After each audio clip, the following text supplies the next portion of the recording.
em torno do Evangelho, sempre contando com o auxílio e a proteção do plano espiritual dessa casa, dos mentores de cada um de nós. Hoje vamos dar continuidade ao capítulo 5, Bem-aventurados os aflitos. Bem-aventurados os aflitos, pois serão consolados. Há uma atenção especial de Kardec nesse capítulo, porque temos dificuldades em compreender e aceitar essa bem-aventurança. Não entendemos bem, compreendemos bem as aflições. Jesus, com essa bem-aventurança, não quis dizer que somos felizes porque sofremos, que é bom estarmos em aflição, chorando a vida inteira. O objetivo de Kardec é no sentido de que tenhamos compreensão de que todas as nossas aflições têm uma causa, têm uma razão, e ela é justa. E que precisamos ter paciência e resignação. A paciência e a resignação, elas vão nos ajudar nessas nossas provas e expiações. Afinal, nós estamos ainda no mundo de provas e expiações. Kardec quis que aprendêssemos a lidar com toda e qualquer situação, confiantes de que tudo tem uma razão de ser. E não é sem razão que esse capítulo é extenso. É o segundo maior capítulo do Evangelho segundo o Espiritismo. E é o capítulo que tem mais instruções dos Espíritos. E nós já vimos nos itens anteriores desse capítulo que nenhum raciocínio lógico e justo pode levar a pensarmos que Deus é o causador das nossas aflições ou dos nossos sofrimentos. Então, na questão sofrimento, nós devemos incluir Deus fora dela. Então, toda aflição que passamos, o primeiro suspeito somos nós. E a principal causa é a nossa falta de submissão à vontade de Deus. A única interferência divina é de que será justa as condições para lidarmos com as nossas aflições. Lembra daquele ditado, né, que Deus dá o frio conforme o cobertor? Ou seja, a prova ela vai ter a magnitude de que nós podemos suportar ou superar. E uma das ajudas que Deus nos concede, uma benesse que Ele nos concede, é o esquecimento do passado. O esquecimento do passado, quando encarnado na Terra, expressa justamente essa bondade, a misericórdia de Deus para conosco. Quer dizer, no estágio em que estamos, o nosso passado, ele não é nada agradável. Teríamos dificuldades ainda maiores se lembrássemos de toda essa carga do nosso passado. Então, esse esquecimento temporário, ele é benéfico e necessário aos nossos espíritos. E ele permite que a gente comece praticamente uma nova etapa na nossa vida. Evita que reconheçamos entre nós os nossos desafetos na vida passada, pessoas que magoamos, ofendemos ou fomos ofendidos por ela. Mas o esquecimento não é em relação às nossas qualidades, aos nossos méritos. Eles vêm conosco. Então, acaba nos beneficiando. Porque se esquecemos realmente de tudo, até as nossas qualidades ficariam no passado. Então, o esquecimento do passado, ele não deve ser considerado um obstáculo. Ele serve para facilitar o nosso livre-arbítrio, serve para evitar essas perturbações nas relações sociais, facilita a reparação das nossas faltas. Ou seja, Deus, Ele, para melhorarmos, nos dá tudo o que precisamos para essa encarnação, que é a voz da consciência. A consciência que, segundo a questão 621 do Livro dos Espíritos, é onde nós temos as leis de Deus.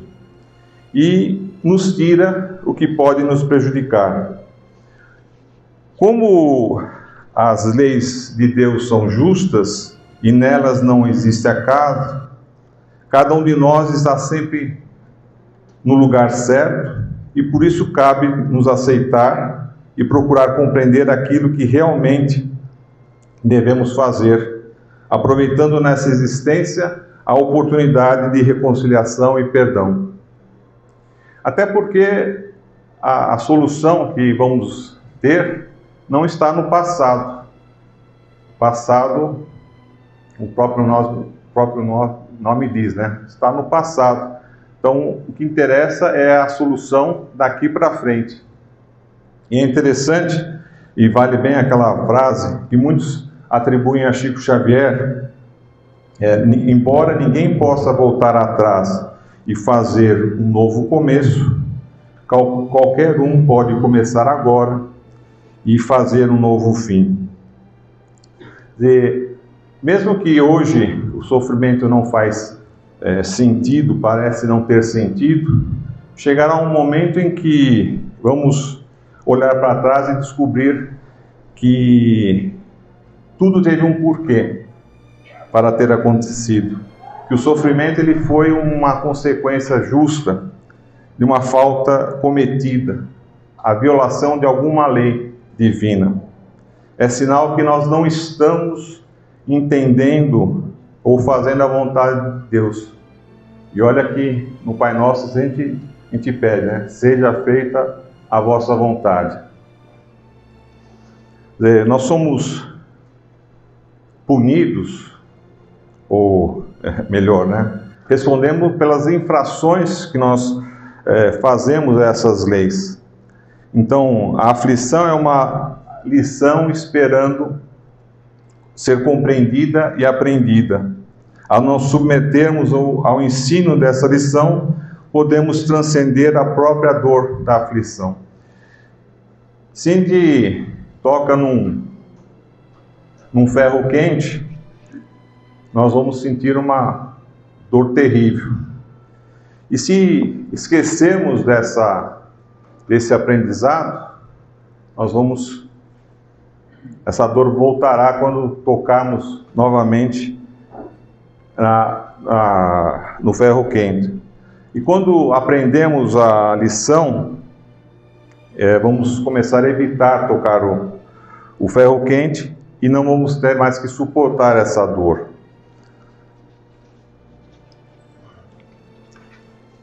Então, o que nós estamos aprendendo com as nossas dores? Porque em cada dor existe uma lição. Algumas vezes a lição é evitar os mesmos erros. Às vezes é evitar que cometamos outros novos erros. Em outras, o sofrimento serve para a gente aceitar, valorizar aquela experiência. Mas nada é bom ou ruim em si. Depende tudo de como nós lidamos com isso, como nós pensamos nisso. Tem uma historinha de um agricultor que um dia o cavalo dele fugiu. E os vizinhos foram procurar para consolar e falar que, puxa, que azar, perdeu o seu animal de trabalho, que azar. Foi um grande azar. E o homem só disse, quem sabe? No dia seguinte, esse cavalo voltou e trouxe consigo mais 7 cavalos selvagens. Aí os vizinhos falaram, puxa, que sorte, agora você tem 8 cavalos, que beleza, que sorte. E novamente o homem disse, quem sabe? No dia seguinte, o filho do fazendeiro foi cuidar desses cavalos, domar esses cavalos, sofreu um acidente e acabou quebrando a perna. E os vizinhos, puxa, que azar, seu filho quebrou a perna. E mais uma vez, o homem só respondeu, só falou assim, quem sabe? No dia seguinte, vieram as tropas convocar os jovens, os rapazes, para uma guerra que estava iniciando. Só que não convocaram o filho do fazendeiro porque estava com a perna quebrada. E novamente os vizinhos, puxa, que sorte, seu filho não escapou da guerra, não foi recrutado, não foi chamado. E novamente o homem disse, quem sabe? É uma historinha que procura nos ensinar que a natureza das coisas é muito complexa. É impossível afirmarmos que uma coisa é bom ou ruim, pois não sabemos todas as consequências. Tudo que sabemos é que toda ação e reação geram novas ações e reações, trazem consequências, descortinam oportunidades.